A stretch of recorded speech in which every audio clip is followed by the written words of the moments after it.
Welcome. We are rounding the corner for our last session at the EV Reality Check booth, sponsored by GreenCars.com. This has been a great day of fantastic interviews. We've talked to everybody from across the value chain. We've unpacked things regarding the vehicle, the components of the vehicle. We've talked about infrastructure. We've talked about battery design. We've talked about just about every aspect of e-mobility as you can imagine. But as we round the corner of EV Reality Check, this is Jason Cortes, Vice President of e-mobility for Field Advantage. We are a field service provider, and I have had my co-partner in this process, Matt Teskey of Chargeway, who's had to depart, but we have appreciated all that he's contributed to this booth. But in the vein of mobility, today, right now, we are rounding the corner, and we're going to talk about micro-mobility. And today, I'm joined by who? Dani Horwitz from VMAX Mobility. Dani, it's so good to have you, good to chat with you. Let's get into some of your background. What led up to where you're at today, and then we'll get on into the company. Okay, awesome. I've been in the micromobility space for a lot of years already, maybe close to a decade, from the marketing side to the business side, from e-skateboards to e-bikes, and now we're really kind of fully focused on e-scooters with VMAX. And so from a product line standpoint, VMAX is what products are available? What products have you brought to market from a micromobility standpoint? Yeah, so VMAX is a company that was founded in Switzerland over 10 years ago. So it's really, when you think of 10 years in the space, it's really a veteran company. Yeah. We've been in the US for a little over 2 years at this point. So while we are a new face on the market in the United States, we really launched with a very mature product line.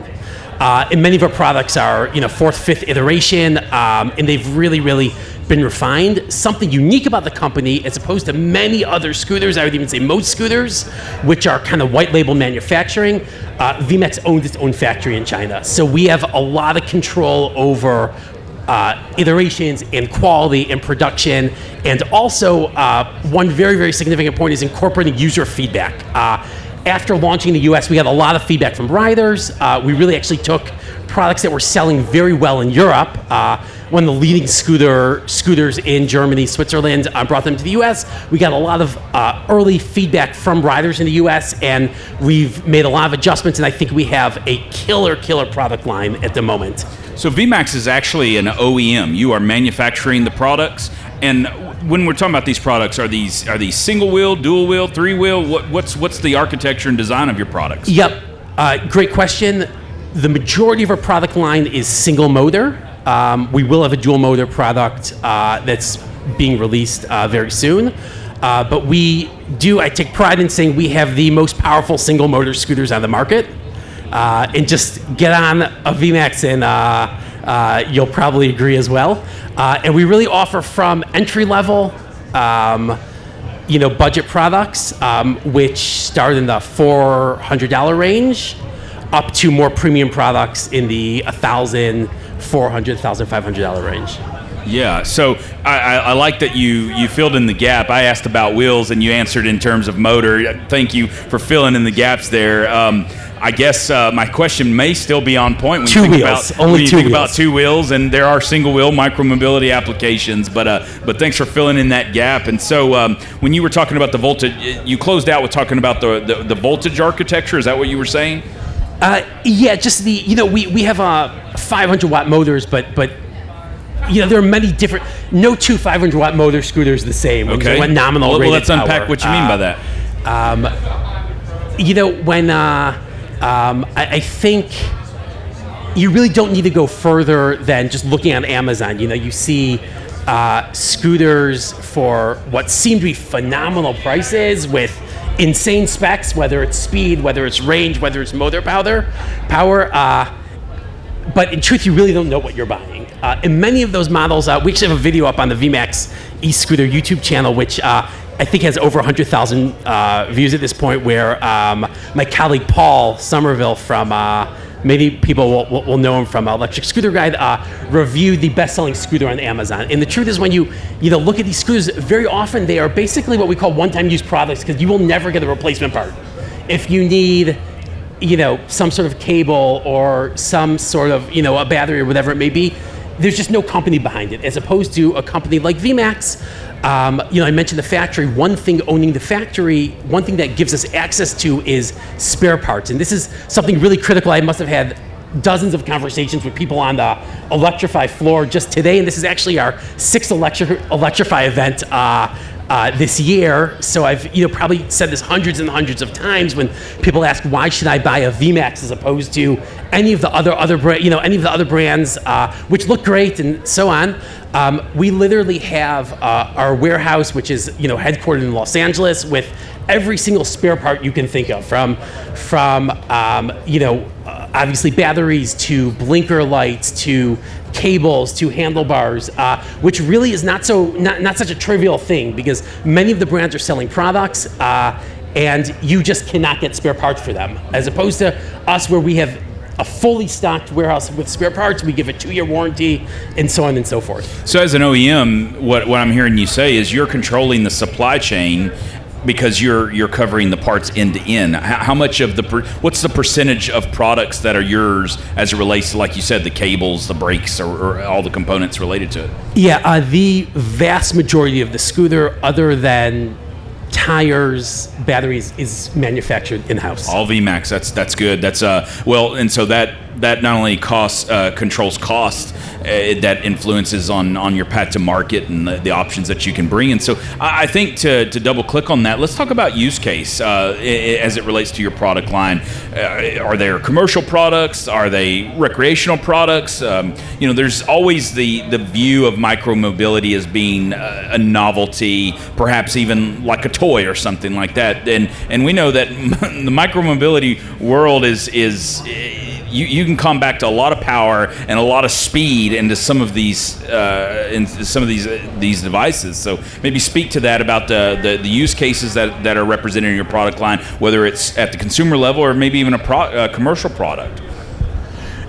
Sure, it's definitely an excellent question, and I think a lot has really changed over the years as well. I think as products mature, I think there are more and more use cases for products like electric scooters. The most significant part of our customer base is using the scooters for commuting. And I think we make a really, really solid commuter scooter. I think we also do, have a lot of people using them for recreational purposes. There's kids, right now you can just tell we're doing a lot of holiday gifts at this point. And as we, get into, get further down the road towards the holidays and into December, we're going to be selling more products for gifts as well. But I still think most people are using them actually day-to-day commuting, which is really cool. And I think, I was just in Los Angeles last week. We did a show there which was much more government facing, and talking about, integrating alternative transportation into public transit systems. And I think many cities are thinking along those lines. And that's, you really do see people buying a scooter and putting it on the train or putting it on the bus, or things like that. Yeah. So you touched on something I think is really key to this, from the municipality standpoint, the public sector. So what have you seen at the municipal level, cities that are investing in micromobility as a viable form of public transportation? What does that look like? Do they view it as a viable, where they can invest in it and provide it as a resource to the community, or what does that look like in your experience? Yeah, so I think today most municipalities are still, when they think of incorporating micromobility, so they think first and foremost about the shared operators, Bird and Lime and so on. And I think even today, just because they have, really great placements throughout cities, that's what most people think about. It's kind of what comes to mind when they hear about e-scooters. And I always tell people, I think there are a lot of users out there who did have their first experience on a scooter riding one of those shared scooters, and unfortunately, they're just not fun to ride. They're just not comfortable. I think there's a lot of convenience. You just kind of, scan the app and you hop on, you take off, but there's no suspension, and they're just kind of bulky. They're built to last as long as possible on the roads.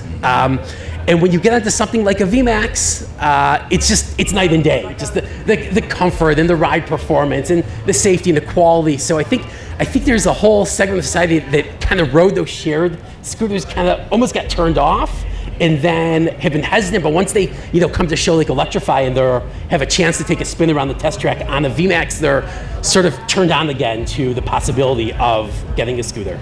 And pardon my unfamiliarity, but in VMAX product line, is there seated options, or is it all standing options, or is it a mix of both? What's the design look like? Yeah, so it's just two-wheel scooters without two-wheel standing, what's called a kick scooter. Yeah. So from an innovative standpoint, looking at micromobility through the lens of VMAX and what you're focused on, what you're kind of blue sky in terms of product development, where do you see the landscape of micromobility going as far as the architectural design of the vehicles? What does that look like? Yeah, so something kind of cool. Every time we launch a new product here, we like to launch it at Electrify pretty much. Okay. Last year, I think 2024, we did one show, which was Long Beach, I believe, and we had two products that just came to market, the VX2 Extreme and the VX5 Pro. VX5 Pro is actually currently our best-selling, it's our entry-level but best-selling product, and that was really launched at Long Beach at Electrify. And we did a whole podcast and everything like that. And this year we just brought to market, I would just say the forefront, the next iteration of products, what we call the VX2 Hub and the new VX4. And that's really why we booked these 6 tours. We weren't even selling them yet when we did our first show was at Los Angeles. And we've done the following 6 shows culminating here in Dallas. And I think obviously every year the scooters are more powerful. There's better suspension, but there's also I think there's a lot of innovation from other angles as well. For example, we're going to be releasing a fully carbon fiber scooter very soon. We displayed that at CS in January, and it will be coming out very soon. We've had a lot of interest in that. Just a lightweight, really super commuter scooter, really easy to pick up, really easy to take on the train, really easy to take on the bus. So while everything is getting, range is improving and speed is improving, there's also different types of innovation as well, such as carbon fiber and other areas. Yeah, I could see that the carbon fiber design would not only reduce the weight, like you say, to your point, pick it up, carry it with you onto the bus, etc. But even from a riding standpoint, it would seem like probably faster. It would seem like it's less weight, so it's able to project further or faster rather. Yeah, I think it'll. I think it'll do really, really well. And range probably because it's less heavy, so probably the range is extended, I would imagine, in that design? Yeah, so many of our scooters, we offer multiple battery options.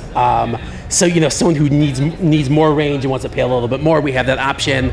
Like currently, our current product model, we really have, LT, ST, and GT, which is just larger batteries. And also it enables us to offer different price ranges. But yeah, the carbon fiber, it's not yet. Well, it is actually on our website, shipping very soon, and we'll have. I hopefully we'll have it on display at Electrify next year as well for people to ride and experience for themselves. So just like you unveiled a couple of new products at last year's event, the upcoming year you'll be unveiling some new product there as well. Yeah. We've actually these shows we've had our most. Our newest products available for test ride. Yeah. So our company, Field Advantage, is headquartered in Kingsport, Tennessee, and we have a 120-acre campus there. And because we've got multiple buildings, we've got a small little fleet of scooters that are kind of, they're heavier and they're bulky, and they work on campus in a campus context. But I could see a product like that where we're moving in and out on the property that we would have a value. We could immediately see the value in something like that. let's get the deal done offline. Yeah. Well, I appreciate the insights that you've shared with us around your product line, around VMX, what you're doing in the space. Kind of what's the next frontier in the realm of micromobility? Whether you look at it from the standpoint of the product you're working on and working and developing and bringing to market, or just at a macro level. Yeah, that is definitely an excellent question. I think you just need to do a spin here on the demo track, and I think you could experience it for yourself. Yeah. Some of the scooters out here are absolutely phenomenal, and I think, as we said at VMAX, we are going to keep building better, safer, more quality products each and every year. I think also something which may not seem so innovative, though at VMAX we're really also trying to offer better service, better warranty. Those are kind of things that maybe a lot of companies like to flash super high top speeds or insane range and so on and so forth. At VMAX we're really just trying to bring the best scooter, offer the best service, and really stand behind our products instead of screaming this spec or that spec, which is easy to do. We are really out there every day just trying to bring the best scooter to our customers and give them the best service possible. Yeah, well, you used two important words in your response there. One was safety, and then service. Obviously, looking at it from the view of safety, safety is something that I think some municipalities have had a reaction to as it relates to micromobility, scooters on the sidewalks, scooters in the streets, and how municipalities are navigating through that. So I think with a company like VMAX focusing on safety to enhance the product and to speak to the value of having that product in the community, so that way municipalities that may have a visceral reaction to the scooters that are out there, well, no, let's focus on the safety and functionality of the product. Yeah, quality and safety is really a pillar of our company, and I think I probably mentioned at the beginning. If not, I could reiterate. VMX was founded in Switzerland. And really kind of the Swiss ethos is what drives our company. Whether we think of products coming out of Switzerland, whether it's chocolate or watches, Swiss Army knives, we really are trying to build something that's very, very quality. And really, when people ask us about the product, we just tell people to take a ride on it, and they more often than not, they will just feel the difference. Mm-hmm. Just kind of need to see people's faces as they come. That's really why we keep coming back to our Electrify. It's just amazing to be able to put our products in front of so many people at each of these events in so many cities. Yeah, well, Danny, this has been a good conversation. Hey, Danny, on Instagram, someone asked, what does the V stand in VMAX, if any? The V in VMAX. We will do our own Instagram post answering that. So follow our channels, and we will answer the question. I like that redirect to the socials. Well done. It's a marketing tactic there. That's good. Well, Danny, this has been a good conversation. Any closing thoughts to round out this conversation? Anything that you want to drive home to your perspective and returning customers? Yeah, I will just say this is my first time in Texas, actually. Okay. I wish I would have checked the weather. I would be in shorts and sandals, to tell you the truth. But people here are amazing, really. Just the folk in Dallas, I love it. We will be back, and looking forward to seeing more and more VMAX scooters on the streets of Dallas and beyond. Thank you. Well, thank you, Danny, for sharing your time with us. And this is our final episode of the EV Reality Check booth. But this has been a great event, great conversations, informative, and we just appreciate the opportunity.